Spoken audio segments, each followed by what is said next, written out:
I see it. Her boss positioning my wife, Jenna, into a position I'd only imagined, bending her over the desk with a boldness that leaves no room for doubt. He's doing things with her that, in 20 years of marriage, we'd never even approached. My hand tightens on the phone as I keep recording, capturing every raw, humiliating detail, my heart pounding with a mixture of rage and disbelief. Jenna, my wife, stands there, her back arched, her hands gripping the desk as if she's completely absorbed in the moment. She has no idea I'm watching, that every move, every betrayal, is being recorded from the darkened apartment across the street. Her face is turned toward him, her eyes half closed, completely lost in a world where nothing else exists but his touch. She's giving herself to him, openly, eagerly, as if he's unlocked something in her that she kept hidden from me all these years. Roger's hands rest firmly on her, pulling her toward him with an authority that twists my stomach. I can barely recognize the woman I'm seeing. Jenna looks like a stranger, uninhibited, completely at ease with him, her laughter echoing in her office as she lets him lead, her every movement a show of surrender I thought was beyond her. The camera zooms in, capturing every detail I'll need for what comes next. It's clear now. She's not just having an affair. She's reveling in it, offering him a side of herself that she kept locked away from me, from our marriage, as if I were never enough. And in this one moment, every suspicion, every gut feeling I had, is painfully, vividly confirmed. My phone captures everything, documenting a side of Jenna I never thought I'd see. A side that's tearing apart everything we built together. Each second feels like a knife twisting deeper, but I can't stop watching. I tell myself I need this proof, that this recording will finally force her to confront what she's done, to face the devastation she's left in her wake. But deep down, I know there's another reason. I can't look away because this betrayal, raw and brutal, is the truth I can't deny any longer. As they continue, Roger's hold on her is confident, possessive, as if he's staking a claim on her that I somehow lost along the way. And she's letting him, responding with a hunger I've never seen from her. It's surreal, watching my own wife completely lost in someone else's arms, allowing him to lead her without hesitation, her body moving in sync with his as if this were the most natural thing in the world. My mind races, remembering all the times she brushed me off, all the distance that had been growing between us without explanation. Now, that distance makes sense. She'd been slipping away from me, piece by piece, offering parts of herself to him that I'd never even known existed. My chest tightens as I recall our last conversation, just last week, when she dismissed my suspicions with a laugh, calling me paranoid, insecure. "You work too much," she'd said with that tired, rehearsed smile. "You need to relax, to trust me." The irony isn't lost on me now as I watch her give in to her boss with a trust and openness she hadn't shown me in years. That wasn't work she was staying late for, wasn't just a quick dinner meeting. This was what she'd been hiding, and I was the fool who believed her, the husband who stood by her, blinded by loyalty. Through the lens, I see her arch her back, hear the faint echo of her laughter through the glass, and it feels like a slap across the face. She's forgotten herself, letting him pull her into something wild and reckless, something she never shared with me. I remember countless nights where I reached for her, only for her to pull away, complaining of exhaustion or stress, saying she just wasn't in the mood. All those memories are flooding back now, bitter and sharp, as I realize she'd been saving this passion, this side of herself, for him. My grip on the phone tightens. There's a part of me that wants to storm into that office, to tear them apart and confront her right then and there. But another part, the one that's clinging to reason, knows I need this evidence. I need to show her, and myself, exactly what she's done. I zoom in one last time, catching the satisfied smirk on Roger's face, the look of absolute bliss on hers, and I hit stop. The silence that follows feels deafening. I stand there, in the dim light of this empty apartment, the weight of betrayal pressing down on me. In that moment, everything about my life feels like a lie. The woman I thought I knew, the love I believed we shared, all of it has been ripped away, replaced by a stranger I can barely recognize. But I'm not done yet. I know I need to confront her, to make her face the truth. And I won't do it alone. Our daughter, Emily, deserves to know the kind of woman her mother has become. I sit in that darkened apartment, the weight of the recording like a lead weight in my pocket. My mind races with every possible way to confront her, every word I might say, but none of it seems enough. Jenna's face, her laughter, her body language, it all replays in my mind, a mocking reminder of what she's thrown away. I knew I couldn't let this simmer for long. She'd be home in an hour, most likely in her usual routine. Slipping in through the door, acting tired but cheerful, maybe even with some excuse about working late. I know her too well, know the look she puts on to cover up her lies. And tonight, she has no idea she's walking straight into her own reckoning. I pull out my phone, opening the video, letting it play in my hands, just for a moment, as if to reassure myself this wasn't some nightmare I'd wake up from. Every detail is crystal clear. The way she leans into him, her smile, her laughter. The betrayal is so complete, so personal, that it fuels me, strengthens my resolve. I hit pause and slide the phone back into my pocket. Tonight, I'd get the truth. No lies, no excuses.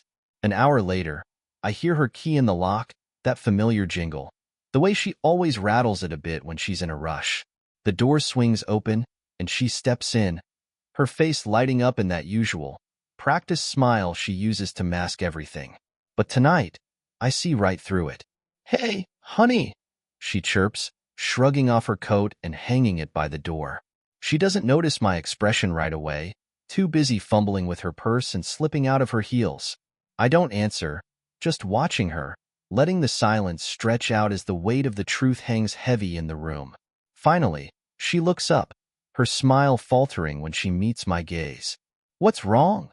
she asks, trying to sound casual, but there's a slight tremor in her voice. Maybe some part of her senses it, that something has shifted tonight, that she's walking into something she can't talk her way out of.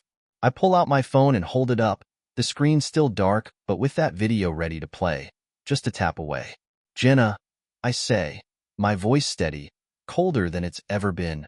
"Want to tell me what you were really doing at work today?"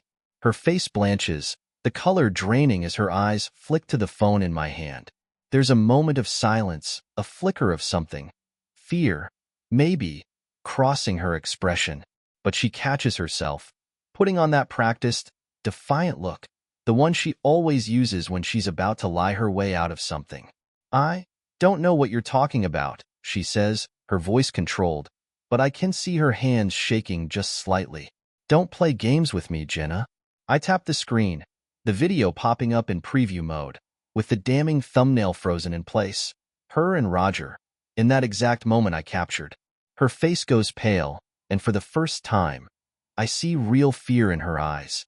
She takes a step back, trying to gather herself, but I cut her off before she can even start. "I followed you, Jenna. I rented an apartment across from your office. I recorded everything. So please, spare me the lies." Her lips part, her eyes darting around as if searching for something to latch onto, some excuse that might save her. But this time, she has nothing. She knows I've cornered her. There's no way out. She lets out a shaky breath, her face hardening, that defiance flaring up in her eyes. "So what?" she spits out, her voice sharper than I've ever heard it. "So you saw it. What do you want me to say? That I'm sorry? That it meant nothing?"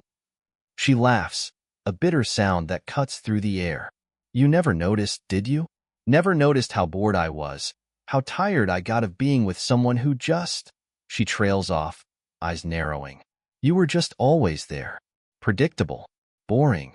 The words hit like a slap, the sting so sharp it leaves me momentarily speechless. I never expected her to double down, to throw her betrayal back at me like it was somehow my fault. Boring? I repeat, my voice cold. 20 years, Jenna. 20 years, and this is how you pay me back. She crosses her arms, defiance sparking again, as if she's the one who's been wronged. Maybe if you hadn't been so wrapped up in yourself, in your work, in being the good husband, you would have noticed that I needed more. I found it with Roger, and I don't regret it. Not for a second. Her words sink in, each one feeling like another knife twisting.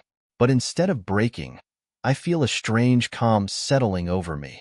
The anger, the heartbreak, it all melts into a cold resolve. If she thought she could shatter me, she's about to see just how wrong she is. Listen, Jenna, I say, my voice low and controlled. You can justify this any way you want. You can blame me, spin it however you like. But I'm done. You're going to face what you've done, and you're going to explain it to our daughter. Her eyes widen, panic flickering in them for the first time. You wouldn't. Oh, I would. And I will. Jenna's mask slips, and for the first time, she's truly afraid. Her eyes widen, lips parting in shock as she realizes the weight of my words. She steps toward me, hands reaching out in a pleading gesture, but I hold up my hand, stopping her mid-step. Don't even try, I say, my voice steady but filled with a bitterness I can barely contain. You had no problem betraying me, but the second you realize Emily will find out, now you're afraid? Jenna's face twists, flickering between defiance and fear. Please, Mark, she whispers, her voice shaky. Emily, she wouldn't understand. It wasn't supposed to be like this. It got out of control. I got out of control? I interrupt, the anger boiling up again. You're saying this like it was some kind of accident. Don't you dare act like this just happened. You chose this, Jenna, over and over again. She stares at me, her expression shifting from fear to something darker. And what do you want, Mark? Do you want me to beg? Cry? She sneers, her voice dripping with contempt. Fine, go ahead. Show her the video. Let's ruin everything just because you can't handle that I wanted more. The cruelty in her tone is staggering, and for a second, I almost can't believe the woman in front of me is the same person I built a life with. But this cold, defiant side of her only steals my resolve. She's already lost any semblance of remorse, any hint of regret. Her eyes flash with bitterness, with resentment I never saw coming. Jenna, I say, leaning forward, locking eyes with her. If you thought you could do this and then play the victim, you've got it wrong. I'm not letting you walk out of this clean, and I'm not letting you hide from the mess you made. I turn and walk out of the room, ignoring her protests, her pleading voice fading as I make my way up the stairs to Emily's room. I hesitate at her door, realizing that this conversation might change her forever. But there's no turning back. Jenna's lies, her betrayal, they've already shattered enough. Our daughter deserves to know the truth, no matter how much it hurts. I knock softly, and after a moment, Emily's voice calls out, "Come in." She's sitting on her bed, earbuds in, glancing up at me with a faint smile. Her innocence, her unawareness of everything that's about to be broken, makes my chest tighten. I cross the room and sit beside her, trying to find the right words, the gentle way to start. But there's nothing gentle about this. Emily, I begin, my voice hoarse. There's something I need to tell you. It's about your mother. Her smile fades, her eyes searching mine with confusion. What's going on, Dad? I take a deep breath, steeling myself for what's next. I found out something about your mom tonight. Something I wish I didn't have to tell you. But you deserve to know the truth. Emily's face goes pale, and I can see the anxiety starting to settle in her eyes.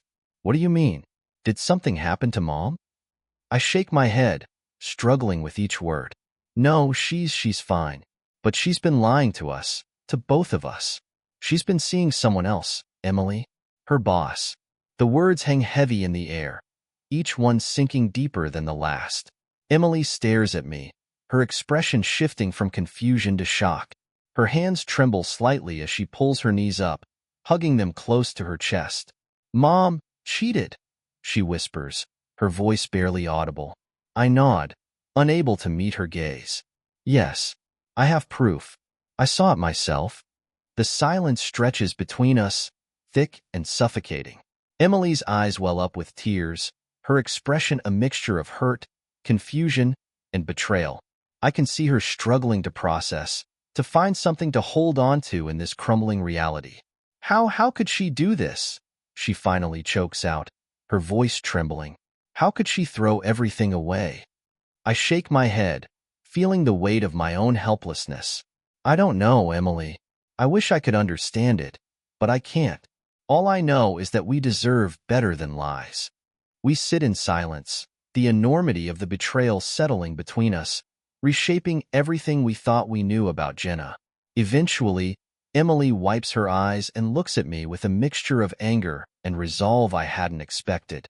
"I want to see it," she says, her voice barely above a whisper, but filled with a conviction that surprises me. I hesitate, but I know she has the right to see the truth for herself. Without a word, I pull out my phone and open the video, handing it to her. She watches, her eyes fixed on the screen, her expression hardening with each passing second. When it's over, she hands the phone back to me, her face pale, her hands clenched into fists. "I hate her," Emily whispers, her voice raw with emotion. "I can't believe she would do this to us." I put an arm around her, pulling her close, feeling the weight of her anger, her pain, mixing with my own. "I know," I murmur, "but we're going to get through this. I promise." Downstairs, I hear Jenna pacing, her footsteps frantic, as if she's just beginning to understand the full impact of her actions. But for me, for Emily, there's a strange calm settling in. We know the truth now, and in that truth, there's a clarity, a painful but liberating freedom. Jenna's lies have lost their hold on us. After that devastating conversation with Emily, I find a strange sense of purpose growing within me. The hurt, the betrayal, they're still raw, still bleeding, but now I'm focused. I'm done being the one manipulated, the one left in the dark. Jenna's pacing downstairs, probably dreading what comes next, maybe even calculating her next move. But she has no idea that her lies have lost their power over me, over us. I leave Emily in her room, her face pale but her eyes blazing with a new, determined anger. This betrayal has shattered her, but I know she's strong, stronger than Jenna gave her credit for. As I walk back downstairs, I can feel that same determination in myself.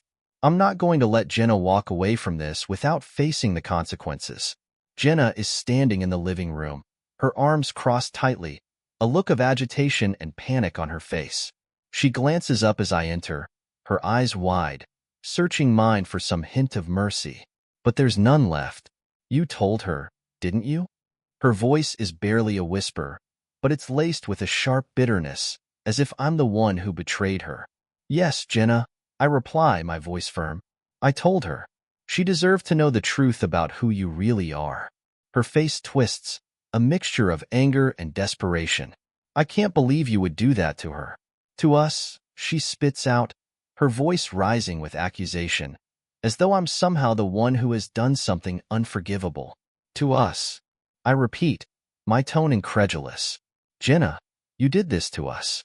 You made the choice to betray our family, to betray everything we built together. And now you're blaming me for exposing your lies." She stares at me, her eyes flashing with defiance. "I was unhappy, Mark," she snaps, her voice brittle. "I was tired of being ignored, of being taken for granted. Do you even understand what that's like?" "Oh, I understand all too well," I fire back, the bitterness spilling over. "I understand what it's like to be taken for granted, to be lied to be made to feel like a fool for trusting you. And you know what, Jenna? You didn't just betray me, you betrayed Emily. You destroyed this family." She flinches, the mention of our daughter hitting a nerve. For a moment, I think I see a flicker of guilt cross her face, but it's gone as quickly as it appeared. Instead, her expression hardens, her jaw set in defiance. "So what now?" she asks, her voice laced with contempt. "Are you going to kick me out? Turn Emily against me? Destroy everything just to get even?" I feel a surge of disgust at her words, the sheer audacity of her attempt to twist the narrative, to paint herself as the victim. But I won't let her do it. "No, Jenna," I say, my voice cold. "I don't need to do anything. You did this to yourself. You made your choices, and now you're going to live with them." She opens her mouth to respond, but I cut her off. "And yes, I am kicking you out. I'm done with the lies, the manipulation. I'm done with you." Her face goes pale, and for a moment, she seems to grasp the full reality of the situation.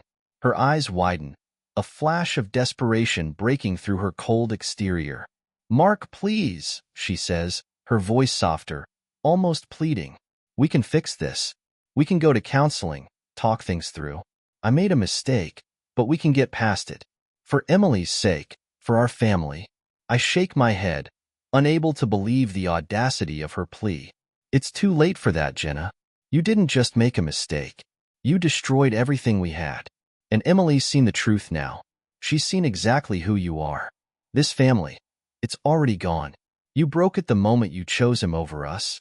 She stares at me, her face a mixture of anger, desperation, and something else, fear. For the first time, she seems truly afraid, as if she's beginning to understand that there's no going back, no way to fix what she's done. "But where am I supposed to go?" she asks, her voice barely a whisper. "That's not my problem anymore, Jenna," I reply, my tone cold. "Pack your things and go stay with Roger. He seems to have all the answers for you." Her face contorts with a mix of anger and humiliation, and for a moment, I think she might lash out, hurl some last insult, or try to twist the blame once again. But instead, she turns away, her shoulders slumped, defeated. She disappears up the stairs without another word, and I hear her footsteps echoing as she heads to our bedroom, probably to pack her things. I sink into the couch, feeling a strange mix of exhaustion and relief. The house feels quieter, heavier, as if it's already shedding her presence, adjusting to the absence of the woman who, for so long, was at the center of it all. But that woman was an illusion, a mask, and now that the truth is out, there's a strange freedom in knowing that I no longer have to live with the lies. A few minutes later, Jenna comes back down, a suitcase in one hand, her face blank, her eyes refusing to meet mine. She pauses at the door, hesitating as if waiting for some last word, some final confrontation. But I have nothing left to say to her. Without a word, she steps outside, and I close the door behind her, feeling a finality settle over me. The silence in the house is heavy, but it's also a relief, a space where I can finally start to breathe again. The silence after Jenna leaves is overwhelming, pressing down on me like a weight I didn't expect. The house, once filled with laughter, arguments, and the noise of daily life, now feels hollow. I take a deep breath, letting the finality of it settle in. She's gone. The betrayal, the lies, the endless suspicions, gone with her. But the scars remain, and I know they'll be here for a long time. I walk through the quiet house, pausing in the living room where photos of our family still hang on the walls, frozen moments that seem like they belong to someone else's life. Emily is still in her room upstairs, processing the enormity of what she just learned. I can't imagine the storm of emotion she's facing, but I know I need to be there for her now, to be the anchor she can cling to while everything else feels like it's been ripped away. After a few minutes, I gather myself and head up the stairs. I knock softly on her door, and after a moment, she opens it.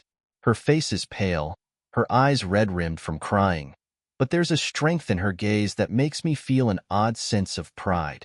My daughter, she's resilient, just like her mother used to be before this betrayal stripped everything down to a raw truth. "Can I come in?" I ask gently. She nods, stepping aside to let me in. I sit on the edge of her bed, and she joins me, pulling her knees to her chest, hugging them as if for comfort. We sit in silence for a moment, each of us grappling with the loss of what we thought our family was. I want to say something, to comfort her, but the words feel inadequate, hollow against the enormity of what's happened. Finally, she breaks the silence. "Dad, how long have you known?" I sigh, running a hand through my hair, trying to find the best way to explain. "I suspected for a while, I admit, but I couldn't bring myself to believe it. Not until I saw it myself." She nods, absorbing the answer, her eyes distant. "She didn't even look sorry," she murmurs, her voice cracking slightly. It's like she didn't even care. Her words hit hard because they mirror my own feelings exactly. Jenna's cold indifference, her total lack of remorse. It was like she'd become someone else entirely, someone I didn't know.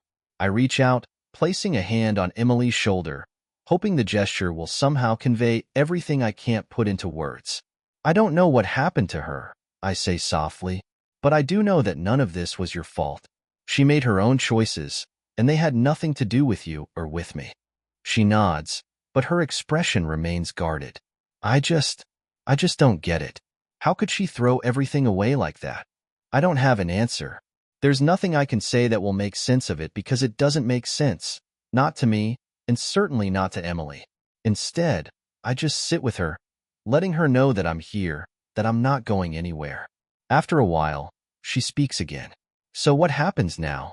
Are you going to divorce her? The question lingers in the air, heavy with the weight of finality. I hadn't fully processed that thought yet, but in my heart, I know there's no turning back. There's no fixing what Jenna did, no salvaging the trust she shattered so completely. Yes, I say quietly, feeling the finality of the words settle over me. It's over, Emily. She made her choice and I can't. I can't keep living like this. She nods, as if she already knew the answer, and a small, sad smile touches her lips. Maybe it's for the best, she whispers, her voice tinged with a mixture of sadness and relief. We sit together in silence, each of us letting go of the illusion we'd been holding onto for so long. And in that quiet moment, I feel something unexpected, a sense of hope, fragile but real, flickering at the edges of all this pain.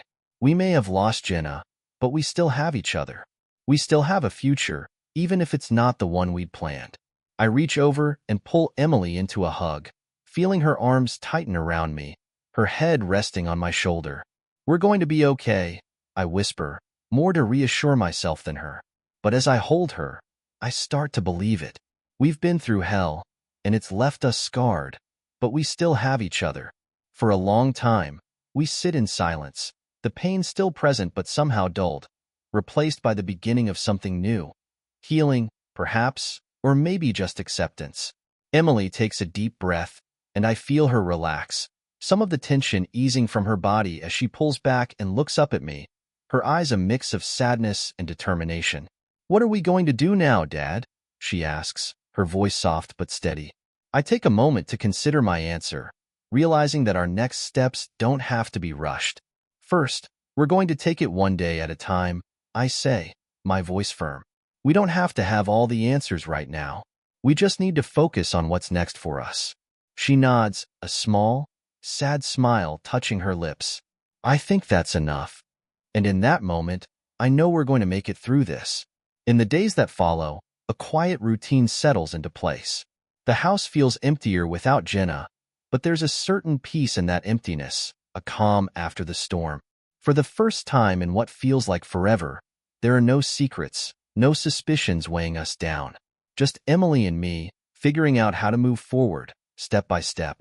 The silence feels different now. It's still heavy, still filled with the echoes of a life that's changed forever. But there's a gentleness to it, a freedom that makes the air easier to breathe. I find myself spending more time with Emily, talking, sharing quiet meals, sitting together in the evenings. It's as if we're rediscovering each other, rebuilding a bond that had been neglected in the chaos of the last few years. One evening, we're sitting on the couch, a light-hearted movie playing in the background. Emily has a blanket wrapped around her, her feet tucked up, and she glances over at me, a small smile playing on her lips. Dad, she says, her tone hesitant but warm. I know this sounds strange, but it feels like we're getting closer. Like, since everything, we're more, I don't know, connected? Her words hit me, and I feel a warmth spreading through my chest. She's right. We're closer, sharing moments that we hadn't made time for before, as if Jenna's betrayal has left us both open, vulnerable, and more honest with each other. I feel that too, I admit, a smile tugging at my lips. Maybe it's because we're not pretending anymore. We're just being real. She nods, her eyes thoughtful. Yeah, I think I like it better this way. A comfortable silence settles over us as the movie continues, and for the first time in a while, I feel hopeful. There's still so much uncertainty, so much pain that we'll have to work through, but sitting here with Emily, I know we'll get through it together. The next day, I take the first practical steps toward rebuilding our lives. I start by reaching out to a divorce lawyer. The conversation is straightforward, almost clinical, and I'm surprised at how calm I feel. The decision to let Jenna go, to sever the legal ties that had bound us, feels more like a release than a loss. It's time to let go of what's broken, to make space for something new. Emily and I talk about what life will look like after the divorce. I ask her if she wants to stay in the house, or if she'd rather we start fresh somewhere else. To my surprise, she says she'd like to stay. This house, it still has good memories, Dad, she explains, her voice soft but steady. I don't want to let Mom's choices take those away from us. We made a life here too. We shouldn't have to leave just because she did. Her words make me proud, and I can see the strength she's drawing from this, the resilience that's growing inside her. She's right. Our home is more than Jenna's betrayal. It's a place filled with years of laughter, love, and memories that no one can take from us. As the weeks go by, I focus on creating new memories with Emily. We redecorate the house, changing small things here and there. New paint in the living room, a different arrangement of furniture, some new photos on the walls. Each change feels like a small step toward reclaiming our space, making it our own again. Jenna reaches out occasionally, but I keep my responses short and to the point. There's no animosity in my tone, just distance. The ties between us have been severed, and with each passing day, I feel more certain that letting her go was the right choice. I no longer want answers, no longer need closure from her. The answers she gave were enough, even if they were painful. Now, my focus is on moving forward, on healing with Emily by my side. One evening, as we're finishing dinner, Emily surprises me with a question. Dad, do you think you'll ever, meet someone else? The question catches me off guard, and I laugh, the sound surprising even to myself. Honestly, I haven't thought about it, I say, and it's true. For so long, my world revolved around Jenna, and after everything, the thought of starting fresh seems almost unimaginable. But as I consider her question, I realize that maybe, someday, it might not be. Emily smiles, giving me an encouraging look. I think you deserve someone who appreciates you, Dad. Someone who won't, do what Mom did. Her words are simple but heartfelt, and they stay with me long after dinner is over. Maybe she's right. Maybe someday, when I'm ready, there will be someone who values honesty, who values commitment, and who sees the good in me that Jenna chose to overlook. But for now, that's a thought for another time. Right now, it's enough to be here, building this new life with Emily, one day at a time. That night, I sit alone in the living room, looking out the window at the city lights beyond, and for the first time since everything fell apart, I feel a deep, steady sense of peace. I know there will still be hard days, that healing isn't a straight line, but I'm no longer afraid of the future. With Emily by my side, with the truth now fully out in the open, I finally feel ready to face whatever comes next. Weeks turn into months, and slowly, life begins to settle into a new rhythm. Emily and I have built a different kind of life, one based on honesty, resilience, and an unbreakable bond formed in the aftermath of betrayal. The house feels lighter now, infused with laughter and quiet conversations that bring us closer each day. We've learned to fill the empty spaces with new memories, to redefine what home means for us.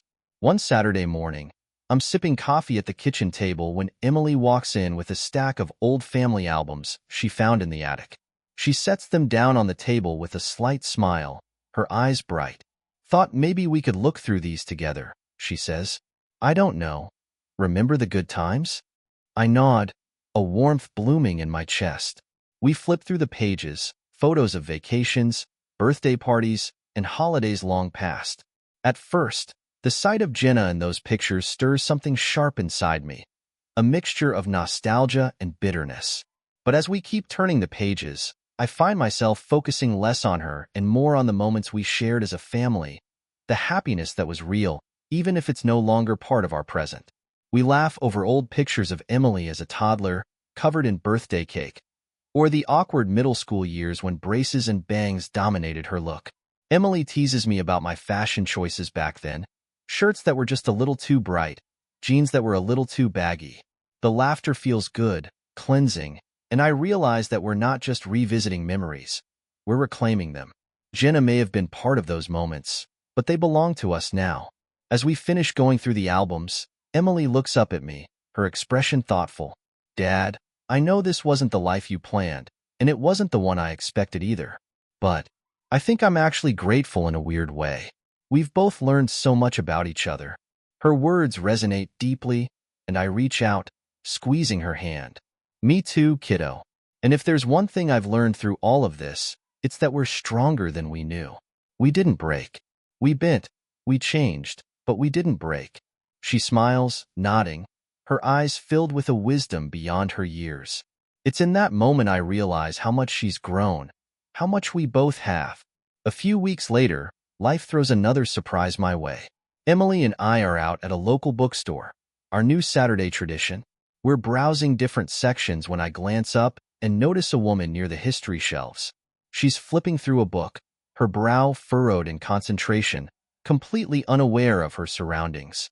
There's something calming about her presence, something that draws me in without effort. Emily catches my glance and gives me a playful nudge.